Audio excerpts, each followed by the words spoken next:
going on, everybody? I go by the name of Curry, and I want to thank you guys for joining me here today on SneakerPhetish. It's been over a year since we got a Yeezy 700 version 1, and during that time, it looks like Adidas and Kanye were busy at work, working not only on a new colorway, but on a new price point of this coveted model sneaker. Without further ado, let's get into it. Boom.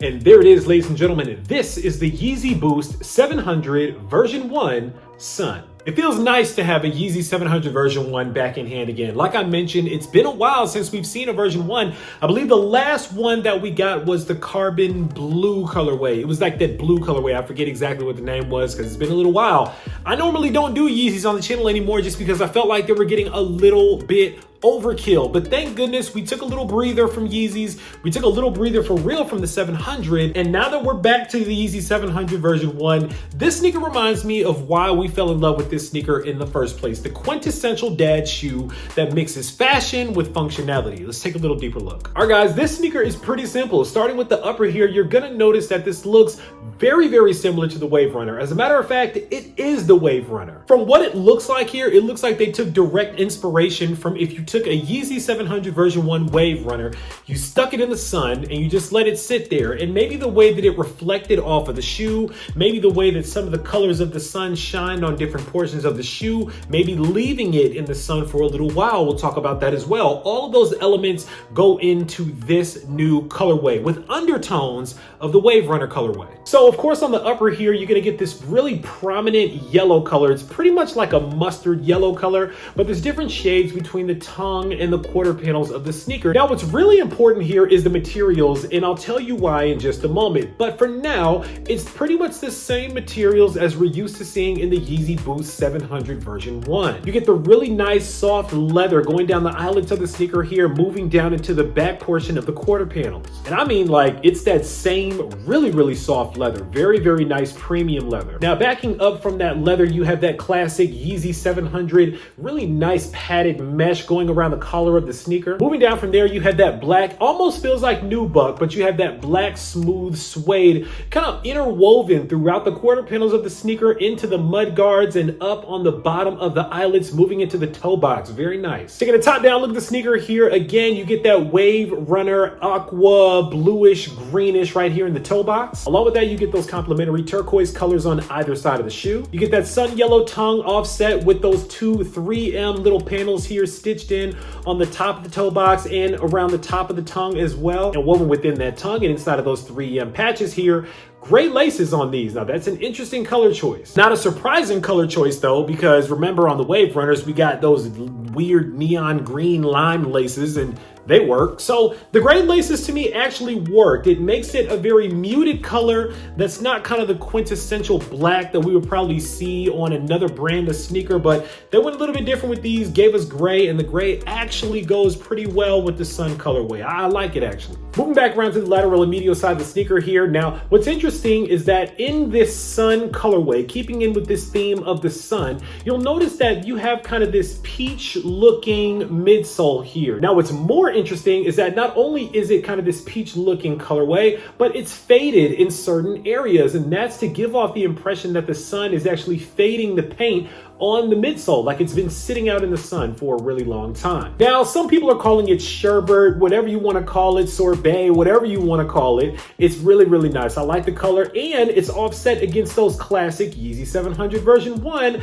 little orange circle pod-like structures and shapes right here on both the lateral and medial side. Somehow they got that color to offset really, really nice with this faded orange sorbet creamsicle color, and it looks really good. The 3M reactive 3 stripes is back within the quarter panels on the lateral and medial side of the shoe. Of course, you also get the 3M pods in the back of the heel as well, both on the lateral and the medial side. As I mentioned, at the top down, you get those hits of 3M on the laces, and of course on the back of the sneaker, right on the heel, you get those little, I call those windows of 3M going all the way down from the top to the bottom of the heel on both sides of the back of the shoe. One interesting thing to note, if you did not get one of the pairs of the restocked Yeezy 350 Bread, I believe, then you probably have not seen this little brown rope-like string that replaced the plastic that used to hold these tags together on the sneaker. So this is a new little detail that you're probably going to be seeing on a lot more Yeezys to come. On the outsole of the shoe, you got the classic Yeezy 700 version 1 outsole with all these little windows of boost that you can see going from the top all the way down to the heel, mixed in with that really nice kind of faded looking peach color going all the way down the outsole as well. Now the outsole, at first I thought it was black, then I looked at it again and thought it was brown, then I looked at it again and thought it was black. So whichever color it is, it works really well. You know what? Looking at this part of the sneaker here, it's black. Don't worry about what I said. It's black. And on the insole of the sneaker here, you get a sun-colored insole with that same Adidas Yeezy co-branding on the heel, and it looks like pretty much that same gray color that's on the laces. And that's pretty much it when it comes to the Yeezy Boost 700 version 1 Sun. Now here's the thing about these. I searched high and low, far and wide, to try to find out why in the world these sneakers are $60 cheaper than all of its predecessors in the past. If you don't know, now you know that this new sneaker is coming out at a retail price of $240, the first time a Yeezy 700 version 1 has ever been offered at a price that cheap. Now, rumors have been flying around about why in the world this sneaker was this cheap. The biggest rumor, of course, was the fact that this sneaker would not have any boost in it. But as we see, the sneaker has drop-in, full-length boost just like every other Yeezy 700. So I started digging some more. So I started thinking to myself, okay, Kari, well, if it's not the boost, it's gotta be the materials. The materials have to be a cheaper quality to justify that $60 price drop. So I started looking a little bit deeper at the materials and I realized it's the same materials. It's the same mesh. It's the same leather. It's the same materials that are all over the sneaker. Like I mentioned, the same boost. It's the same 3M material. Everything is pretty much the same. Now, there's a few variations and they vary from 700 to 700. For instance, some Yeezys and some 700s may actually have an Ortholite co-branding along with the Adidas and Yeezy brand co-branding on the insole. So I was thinking, okay, well, maybe that's it. Maybe these aren't Ortholite insoles and that's one of the ways that they save money. But as you can see, that's clearly an Ortholite insole. It doesn't say it on the main part of the insole, but it definitely says it on the side. So that wasn't it. Well, then I started thinking, okay, well, maybe it's the strobo board inside of the shoe. If you guys don't know what the strobo board is, basically when you take the insole out, usually there's a little material right inside of the shoe here. Sometimes it's this weird EVA material. Sometimes it's like a thin little piece of fabric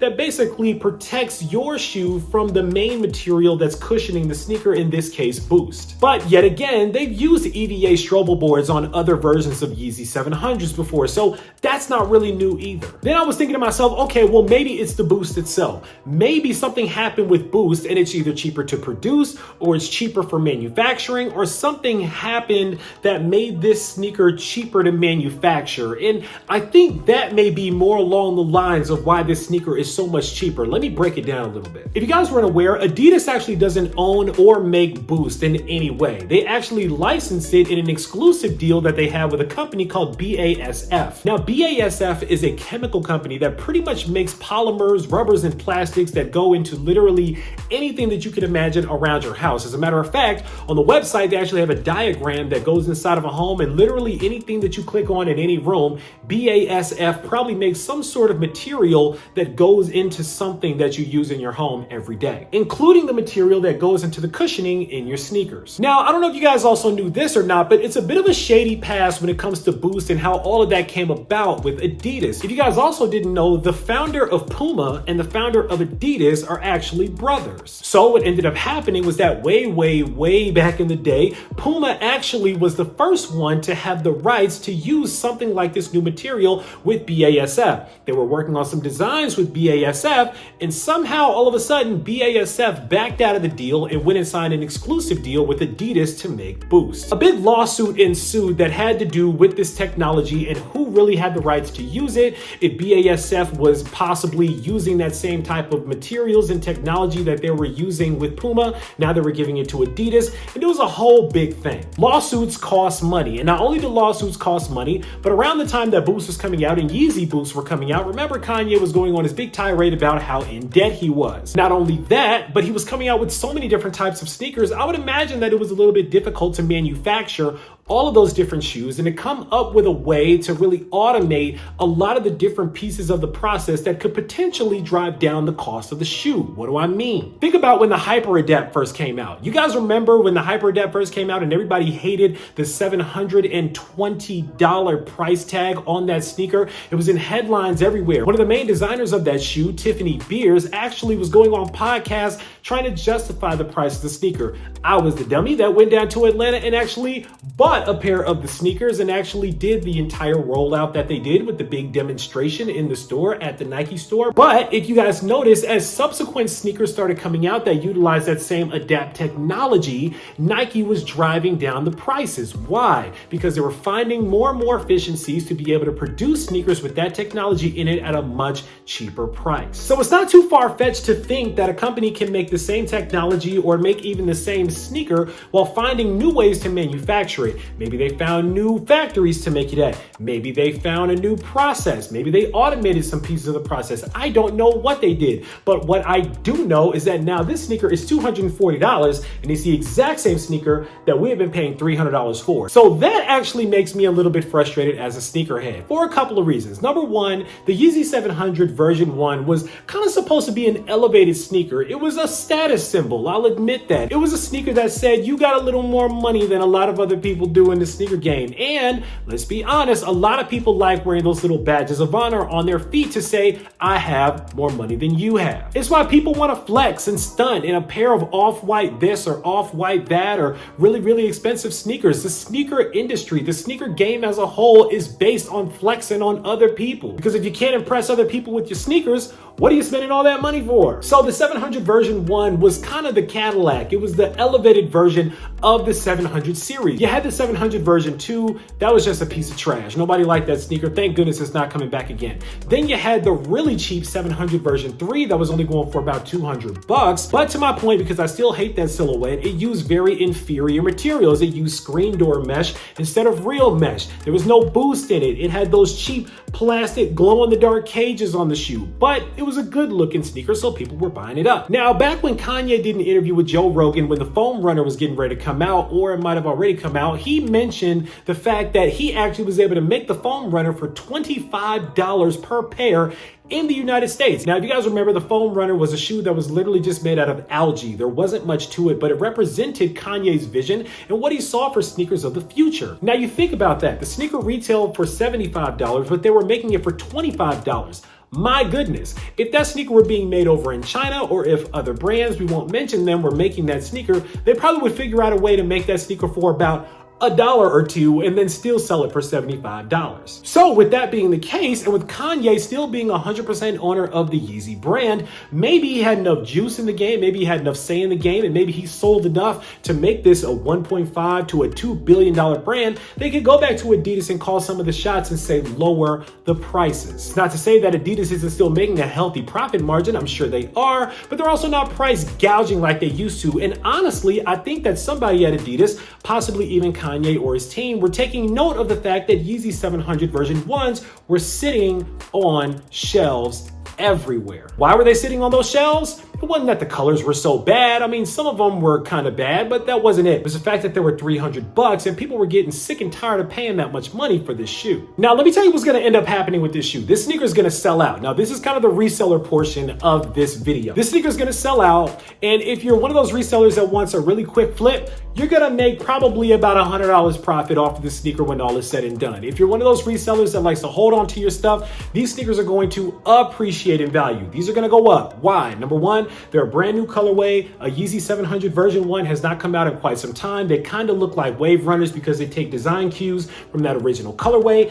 And the fact that this actually is a new price point represents that this is a new era for Yeezy, which kind of makes this sneaker a first of its kind. And just like the Yeezy model goes, whenever you have a new Yeezy or a new version of a Yeezy, the first one out the gate is worth the most money. And I don't really see that being any different here. Plus, a lot of people are going to be able to sell it for the same prices that they were trying to sell their old 700s for, maybe $400 or so. But they're actually going to be making a lot more profit with the sneaker only costing $240 retail. So if you're a seller and if you're trying to buy this shoe, like I know a lot of you guys are, for the flip, my personal suggestion would be to hold this sneaker Or if you want to sell it, make sure you give somebody a good deal on it. You're probably going to make some money either way. The Yeezy 700 version 1 represents what I always talk about, what drives up hype on a shoe: wearability and aesthetics of the sneaker. Now, the jury seems to still be out on if people really like this shoe or not, but personally, I feel like a lot of people in the sneaker game tend to be impressionable. So if the right person wears it with the right fit, I think it's going to set it off and make everybody want the shoe. Personally, this is a good looking shoe. I like the sneaker a lot. I love the colors and I like how it's different. Again, I normally don't do colorful sneakers like that, but I do like the design cues of the faded midsole. I love the yellow, and I like actually how the yellow mixes in with kind of the turquoise and the blue in the toe box and on the lateral and medial side. It's a good looking shoe. So don't sleep on these. When these sneakers come out, I believe they're slated to come out on January the 23rd. Do not sleep on these. Now, everybody's doing how to cop videos. I'm gonna tell you guys how to cop right now, and I'm gonna save y'all about 10 to 12 minutes of other people's videos. Go on Yeezy Supply, sign up for raffles, try your luck on the Adidas app. That's how you cop. I promise you, every single video that you watch that says how to cop is gonna pretty much tell you that, but they're gonna just drag it out over 8 minutes. But in the meantime, if you're looking for this sneaker, I really hope you guys are able to get your hands on it. It's a good looking shoe, and true to its colorway, kind of represents a new day and a new era for the Yeezy 700 version 1. That again is another reason why I thought that this is very, very interesting that they chose this colorway to kind of reintroduce the Yeezy 700 version 1. You think about the sun, and you think about the sun rising in the morning. What does it look like? Well, it looks like these colors that are on here. You see the brightness of the yellow of the sun, but you also see kind of at dawn the other colors here, kind of your purples, your pinks, and your oranges that kind of mix in together, and that's what I get right here. So I actually think there's a bit of a hidden message in this sneaker, that the sneaker actually represents a new dawn or a new era of this silhouette. And maybe it took them a year to get it right. Maybe it took them a year to get the manufacturing together. Maybe it took them a year to find out ways to get this sneaker down in price, but not to sacrifice the quality at the same time. And to me, it was worth the wait. All right, guys, listen, that is pretty much all that I got about these. Now it's time for you guys to sound off down in the comments and let me know what you guys think about the Yeezy 700 version 1 Sun. Are you guys excited for these? Are you guys excited about the new price point, this $240? It seems like now it's gonna be really neck and neck when it comes to different Yeezy models and price points at this point. But are these ones that are gonna be on your radar? Are they a must cop, or are these a hard pass? Let me know down below. Of course, right down in the comments, make sure that you click on that subscribe button so we can welcome you into the SneakerPhetish family, to make sure you don't miss out on any more heat that comes through like these, because I guarantee you I got a lot more heat on the way. As always, I want to thank you guys for joining me here today on SneakerPhetish, taking a look at these with me, unboxing them with me for a couple of minutes. I go by the name of Kari. This is the Yeezy Boost 700 version 1 Sun, due to drop January the 23rd. And until next time, I'm out.